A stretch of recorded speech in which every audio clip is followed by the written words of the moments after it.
हमारे channel SCS Mithila को करें सब्सक्राइब और बेल बटन भी दबा दें, जिससे हर खबर पहुंचे सबसे पहले आपके पास।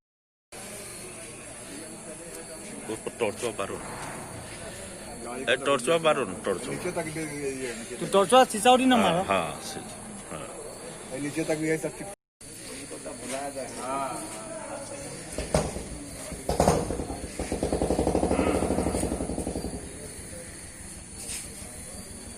नहीं बता पाएंगे, हम खुद नहीं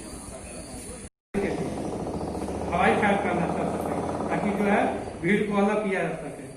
और उसके बाद अगर उसके पास हथियार है, अगर उसके पास भी हथियार है तो स्वाभाविक है कि चल वो तो जिस। सर क्या हुआ है आपके साथ? वो दावत खाने गए थे और दावत खा करके निकल रहे थे तो साजिश के तहत हम पर हमला किया है।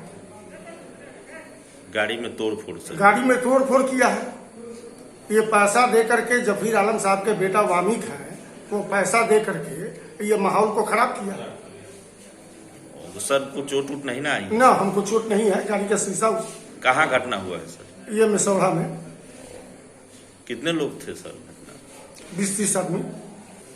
ये जैसे ही सूचना हम लोगों को मिली है कि माननीय विधायक के साथ कुछ लोग घेर कर सड़क पर अनावश्यक हो हंगामा कर रहे हैं और नुकसान पहुंचाने की कोशिश कर रहे हैं, तत्क्षण पिपराही थाना से पुलिस वहां पहुंची है और हम लोग बाकी जो आसपास के थाने हैं उनको भी हमने डायरेक्शन दिया था कि जो लोग भी इसमें इस तरह का उपद्रव कर रहे हैं और अपराध करने की कोशिश कर रहे हैं उनको चिन्हित करते हुए उनको तुरंत गिरफ्तार किया जाए।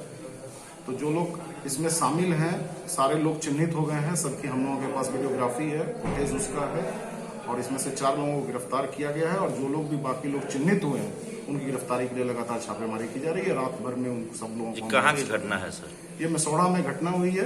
जानलेवा हमला था सर? नहीं, बिना किसी प्रोवोकेशन के जानलेवा हमला तो नहीं कहेंगे, बट ये एक विधायक जी की गाड़ी को घेर करके हंगामा करके गाड़ी क्षतिग्रस्त, गाड़ी को क्षतिग्रस्त करना है और एक नुकसान पहुंचाने की कोशिश थी, लेकिन पुलिस के द्वारा ससमय कार्रवाई करते हुए इसको प्रिवेंट किया गया है और जो लोग भी इसमें शामिल हैं उनको चिन्हित करके उनके ऊपर कार्रवाई की जाएगी।